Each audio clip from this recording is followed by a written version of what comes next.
Welcome to this video blog. This blog is a review of a photo printing service that I've recently used by a company called Saal-Digital. I was recently on my Facebook page and an advertisement came up on my page which said that this company Saal-Digital were looking for UK-based photographers to test out their photo printing services. I had to apply, so I applied online and they got back to me and they sent me a discount code where I was able to then go on to their website and build one of their photo books. Now the interesting thing about this company Saal-Digital is that they give you a piece of software that you download and then you can build your photo book locally on your own machine, which means you don't have to wait for the photographs to upload before you can start doing anything. It all works locally. That also means that you can save that photo book as a template, and then if you wish in the future you can reproduce that photo book. So I downloaded the piece of software, and the software is not entirely dissimilar in its approach as in design. So you can pull together and put your photographs into a complete freeform style, so you can do whatever you wish with the photographs. You're not dictated to by templates. Now if you want to use templates, they have templates available to you, and you can automatically populate a photo book if that's what you want to do. But I'm a designer, so I'm more of a mind to put something together myself and how I want it, and that's what I liked about the software that Saal-Digital provide. I ordered it, so once you're finished putting it together, you hit the order button. It then uploads all the images, they proof it, and then they send it into print. I ordered mine on a Monday, just last week. It's Friday now, and by the end of the previous week, so about 3 days after I'd uploaded my photo book, the book was already on its way. It was in the UK by the end of that week, and then I received my photo book by the early part of the following week. So it was a very fast, very efficient service. Now, because I had a big discount code, I decided I would go with the largest, more expensive, one of the more expensive books that they do. And the first thing that I will show you is that the book I ordered I ordered it with a box. Now don't think that it comes with this box. This is an added extra that I specified when I built my book. This box that it comes in is inordinately expensive. I can't honestly recommend it. It's a nice box. It's magnetic, it opens up quite nicely, it's got a foam form inside it which holds the book really nicely, but for £25 I'm not sure whether it's worth the money, so I leave that up to you. I would say that's probably my only negative part of the whole process of buying the book, was the box seems to be inordinately expensive. And in the future, when I use them again, and I will honestly say that I will be using them again, I probably won't bother with the box because the box is so expensive. It's lovely, the box is nice to have, but it's inordinately expensive. So I went with the A3 book, which is landscape orientation. It's A3, which means obviously when you open it up it's twice the size of A3. Now the cover is a gloss cover. This is a design that I put together in Photoshop. Now I'm not sure whether in the software that they provide you could make something like this. I put it together in Photoshop and output it as a high resolution image, but I don't know whether you could put together some sort of composition like this within the software, but I suspect if you're a photographer then you know how to do something like this in Photoshop. So I put this together in Photoshop and I used a darker image. Now they recommend that if you're using a darker image on the cover, then you should use the gloss as opposed to their matte cover. So that's what I went with. I went with the gloss, and I used this image on the cover, which is actually the same image that's over my shoulder here. One of my favourite images that I've taken. So that's the front cover. It's a hardback. They do a soft cover option as well, but I went with the hardback because I like that. So this one is it's called Shutterhive Volume 2. I have already previously made one other book of my own work called Shutterhive Volume 1, so this is my plan was to make a new book every 18 to 24 months, so that's fitted into that timescale fairly nicely. On the back cover, I just went with plain. You could have an image on the back as well if you wanted to. I just put my logo on the rear of the book. What I love about the product from Saal-Digital is there's no logos by them on here at all. So quite often when you order a photo book from, you know, Snapfish or Photobox or somewhere like that, their logo will be on the photo book somewhere, but there's no logo at all on here. And the only indication that it has been made by somebody other than myself is that there's a small barcode just here, and there's one on the inside rear cover. And I don't recall, I can't remember whether I'm right or not, but there certainly was an option on some of the other books to remove that entirely, so you could pay an extra £5, I think it was, and they wouldn't print that on there either. But I left it on there because it didn't really concern me. So going into the actual book, now what I love about this book is its size. So when you open it up, it will accommodate a panorama, which is great. And there's a distinct difference between this book and other services that I've used, which make it stand head and shoulders above the others, but we'll come to that in a moment. So the book itself, I've decided to go with full print on each page rather than any writing, so there's no text, nothing like that within the book. It is entirely photographic, it's all my own images. So each page is a single, so each 2 pages is actually one single piece of paper, and there's no split, so there's just a crease down the middle. It's not 2 separate pieces of paper bound together. It is one single piece, so there's no interruption on any images, and we'll come to that certainly with the panorama images, but it does make the world of a difference. The interesting thing that I found, or the thing I was struck by with this book, is the quality of the paper. Now, I've had a few photo books done over the past few years, and I've always been very happy with them, but the paper, the stock that they use is more akin to the sort of book that you'll buy off the shelf in a bookshop, you know, like a reference book or something like that. Whereas the paper in this book is very thick and very heavyweight. It's more akin to photographic paper. It reminds me when I used to work in a darkroom, the type of paper that you'd use when you're in a darkroom, proper photographic paper. So it's nice heavyweight paper. And in fact, it's so heavyweight and so thick that when I first opened the book, I thought that I turned 2 pages at a time. It was so thick. And I'm really impressed by that. I think that's a really nice touch to have such thick paper, because it really does bring the best out in your photographs. So we'll go through the book and I'll show you some of the photographs. Now, I will post higher resolution images of the book on my website, so please go and check those out and have a look for yourself. But I mean, my first impressions of the book were magnificent. I mean, I thought that the book was excellent, and they continued to grow as I went through it, if I'm perfectly honest. I think I can't recommend the book enough. So let's have a look through the book. So it recreates colours really well. The black and the white that I kept on the front cover here, the detail is excellent. You can really make out all the full details. So even on quite a dark image, with a full range of really contrasty image like this one, it's still, you can see the full detail of the image, and it works really well.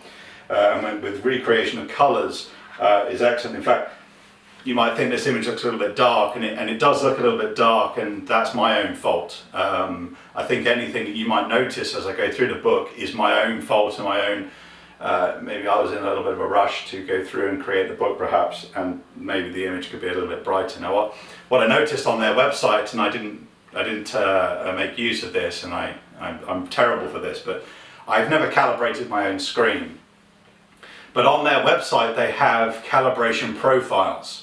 So depending on what type of paper you're going to be printing on and what type of images you're going to be using, you can download a profile for your machine that will allow you then to see those images as they will be seen on the book. So it's definitely worth, and that's what I will be doing next time around. We'll be installing their profile so that I know exactly how these pages are going to look in print. But even still, the images have come out exactly as I'd hoped them to be. The colours are vibrant, the colours are not washed out at all, they haven't got a tint or anything like that. I've had books made by Apple, for example, and their books are excellent, but I've noticed, just looking back at them over the last few days, that the images look slightly blue. And the images in here look crystal clear as I remember them and as I expect them to look. Particularly on these 2 pages here, you can see these are a couple of images I took recently when I was in Scotland, in Ayrshire. And the magentas and the blues and the oranges in these photos are really stunning to look at, particularly on this side here, this image here, one of my favourite images that I've taken of late. The colours are really stunning and they're really vibrant, and they have really recreated the image as I imagined that it would be in print. So it looks really great, and the detail and the quality is so high. Again, you can see on this image, and the magentas in this image are really spot on. Now, one thing I have noticed is that, or one thing I would recommend if you come to do this yourself, is to make sure you really take a close look at your images. Now, this particular image is slightly over sharpened, and that's an error on my point. Just around the edges here, you can see a little bit of a haze around about some of the details within the image, and I believe that's my fault. I don't think it's anything wrong with the printing process. I think I have inadvertently over sharpened the image and not noticed it until it came to print. So if you are to use this service, and I recommend you do, make sure you take a good close look at the photographs before sending them off to be printed, because obviously once it's done, it's done. So do make sure you do that. Greens, this particular image here, the green in it is really great. It's really vibrant. I took this image just a couple of weeks ago in North Wales, and it was a great day, but I mean, as the sun came up, it was at sunrise, and just caught the hills here. That yellow has been recreated beautifully, and the foliage in the foreground of the image is really detailed. And in fact, I undenied about putting this image in, and I'm really pleased I did, because the quality of the print has really brought out the detail in the foreground, and I'm really happy with it. And I'm more pleased, in fact, with the photo than I was when it was on screen, so that's really good. So the colours, again, the full spectrum of colours here are really recreated really well. The blues as well, this particular image here, I think the blue and the green really come out really well. The image looks exactly as I hoped it would, and it's really lovely to look at. Again, you can see here, so most of the pages I've done just image, occupying the whole screen, the whole page.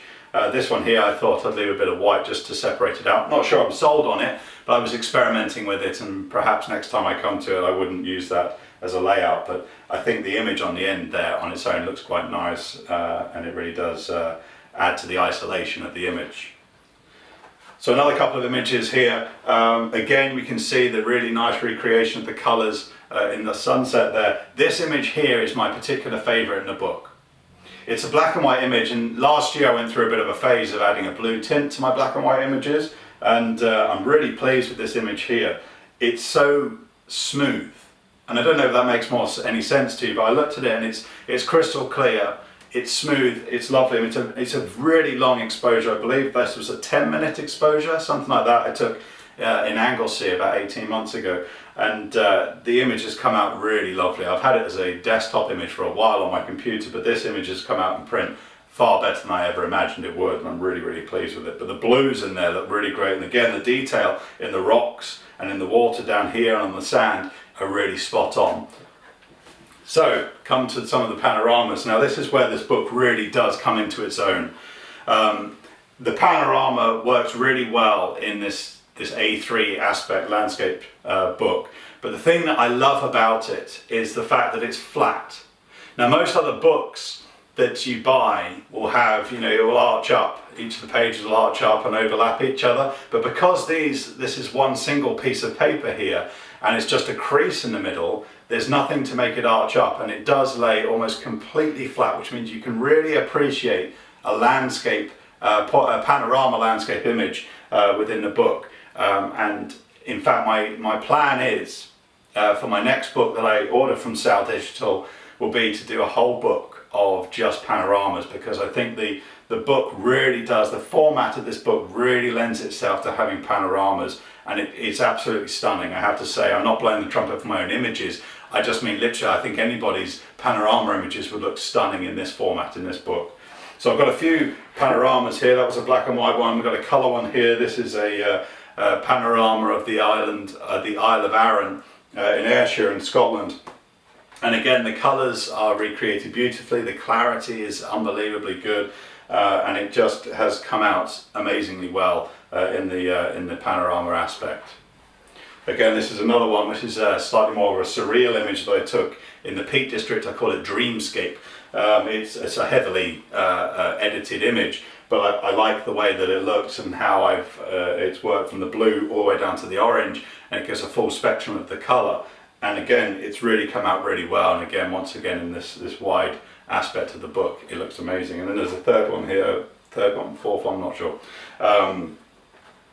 Is another panorama which I took in the Highlands of Scotland, and this particular one you can really up close, you can really see the detail of the grass, and as you go off you can see the sheep in the distance here, and as you go up along the valley you can see more and more detail, and that's due to the print process as opposed to my particularly good photographic skill, but it really is a spot on piece of print. Black and white, so just pure monochrome black and white images really do come out very well. This is two images again took in Scotland. This is the Loch Ness in the Highlands, and this is Porton Cross Castle in Ayrshire. And this image particularly has come out really well. The detail once again is incredibly good, but again I will highlight on this particular image, I'm perfectly happy with the image. I think the image is excellent myself. But on closer inspection within the book, there are slight areas of softness, and again I will reiterate, I think it's my own technical ability that's done that. Just slightly around here, it's ever so slightly soft, and perhaps you wouldn't notice it when it's on the screen, but when it comes to seeing it in print, then perhaps it will be highlighted. So again, I will reiterate, make sure you check your images closely before committing to having them printed within the photo book. Again, another couple of blue tinted images that I took in London.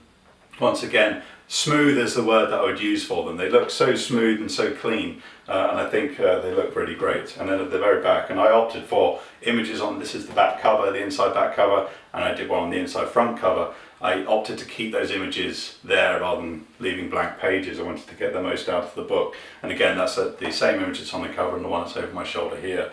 This particular image here, what strikes you is that they can recreate black really well. It's not grey, it's not mucky, you know, it's really smooth, nice black images, and it's come out really well. So that's my photo book made by Saal-Digital. I can't recommend them enough. It was expensive, but the old adage says that you get what you pay for.